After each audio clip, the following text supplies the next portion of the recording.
Ayun sa likod ko may nag-ice skating. Ano?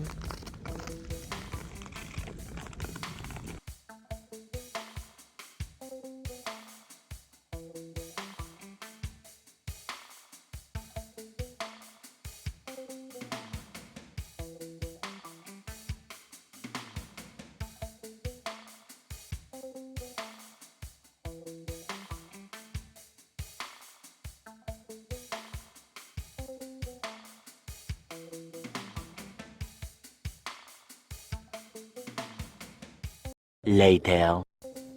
Guys, ayan yung lake oh. Nag-frozen oh. Ayan. Tayo dyan yan oh. Ayan yung napakalawak na lake. Nag-frozen. Meron doon sa gitna tao eh. Ayan oh. Ito, so pinakagitna nagpo. Guys, kidding. Allah. Sige. Kamagaya, sasamahan kita dyan. Kaibigan, nasamahan kita dyan. Bababa tayo. Yan. Yan guys oh. Frozen, tigas oh. Sana all guys skating magjowa. Sana all may jowa. No, no, no, no.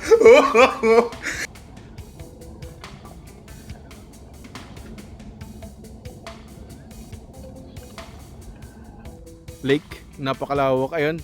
Nag-frozen dito ako sa may gitna guys. Ayun oh. Ayan.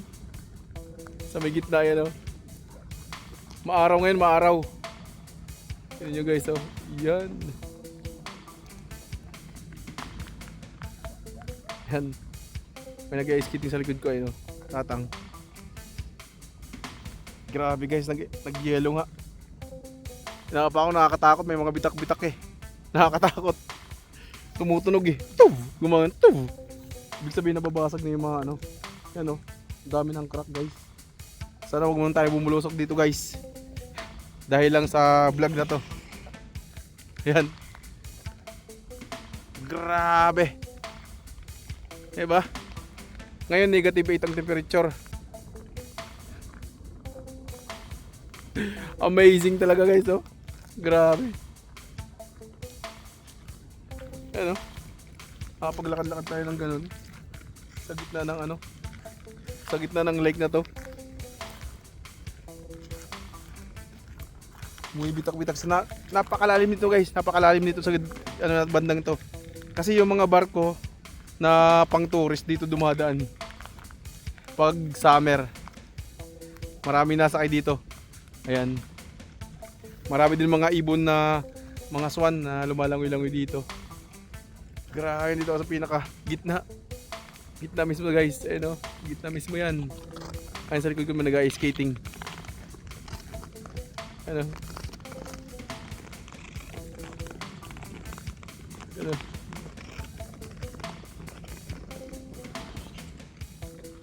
Grabe. Sana all. Nandito sa frozen lake. Pakaganda pala dito sa frozen lake na to. Ganda ng tiyempo natin guys. Ayan. Tumutunog-tunog na. Marami na ng crack. Pero dahil pa rin nag-skating yan, no? Guys, ang kagandahan dito, pag gusto mo mamasyal sa kabilang, doon sa kabilang lugar, pwede mo lakarin dito sa lake. Shortcut ka lang. Ano? Hindi ka na sumakay pa ng train o di kaya bus. Diretso ka lang, lakarin mo lang hanggang doon sa pinakadulo. Habang matigas pa yung yung lake. Yung iba dito dumadaan pag malalayo. Pag nalalaman nilang matigas yung yung lake, ginagawa nilang daanan to sa mga lugar na malalayo. Kagaya ayun yung tulay oh. Ayun, pag sinasakyan kasi yan, napakalayo hanggang dito. Pero pag tatawid na lang pag nag-yellow to, yan. Mabilis na makakapunta sa kabila. Kaya ang advantage ng frozen lake. Kaya ang iba dito, guys, naglalakad na lang papunta dun sa kaming kabila sa mga bahay nila. Sumasakay lang sila sa train, diyan yung babaan sa may train na yan diyan sa kabila.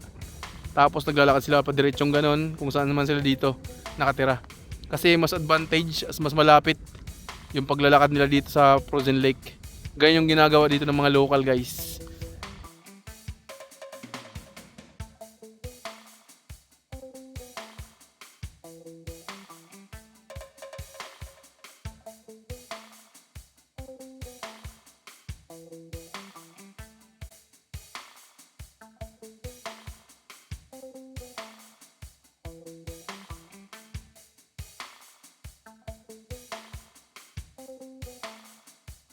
Ito guys oh. Ito yung tulay oh.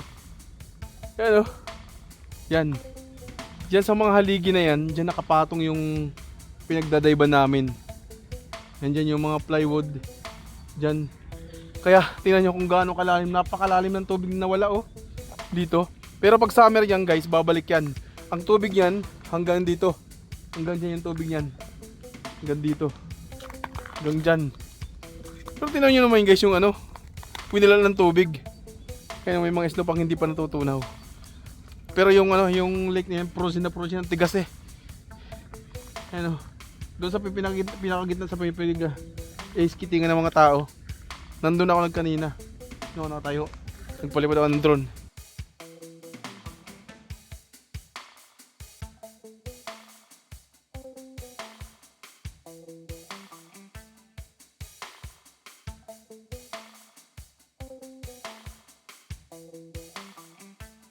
Yan yung marka na yan.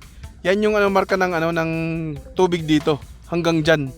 Ano guys, lalapitan ko hanggang saan ako kalalim, kung hanggang gaano kalalim yan. Yan guys oh. Ayan oh. Hanggang dito lang ako guys oh, hanggang dito lang ako. Hanggang dito yung taas ko. Pero yung pantay ng tubig eh oh. Ganun kalalim guys, ganun kalalim ang tubig dito. Kasi ayun yung tulay oh. Ayun yung tulay. Napakadaming karpa dito, napakadaming karpang isda. Naglalangoy-langoy sa lugar na to. Ito pala yun kaya hindi ko makita yung sisid. Grabe. May mga nalalaglag pa naman itong mga coins. Yan guys oh. Nag-frozen yung lake. Sobrang tigas. Yan guys oh, grabe. Grabe ang winala ng tubig oh. Grabe. Di mo kapaniwala eh.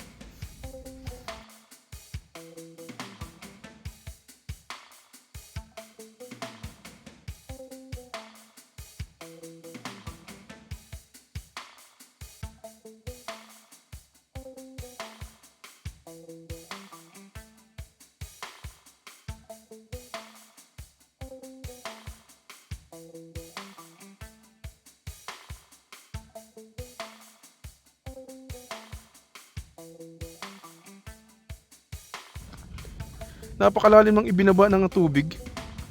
Ito guys oh. Dito sa kinatayong ito, napakadaming isda. Napakalaming malalaking karpa dito. Grabe na yan. Lupit. Grabe. Di ako makapaniwala eh. Ito yung nilalangay ko. Dito ka dumadive eh. Meron diyang ano, meron diyang yung tulay na yan, meron diyang nakalatag na ano na nakahoy. Pinakatulay niya diyan sa taas niyan, pinakatulay. Nakalatag yan guys. Yan kaya yan oh. Nakalatag yan sa buong ganyan. Nakalatag yan. Tapos dito kami nagda-dive, dito ako naglalangoy. Sa bandang ito, dito ako nagda-dive. Grabe, pero ngayon tinan mo, walang tubig. Andito yung ano, yung tubig ng lake. Ayun oh. Kasi pag may mga tourist dito yun, ayun yung mga barko na yun. Yung mga barko na yun, yung lalayag dyan. Grabe, pambihira. Tignan nyo guys, pupuntahan natin yung nag-frozen na lake. Ang tigas pa rin hanggang ngayon. Ayan o. Galing tayo dun eh. Ayan o. May bitak na nga no? Pero matigas pa rin. Doon sa pinakamalalim. Nandun ako kanina.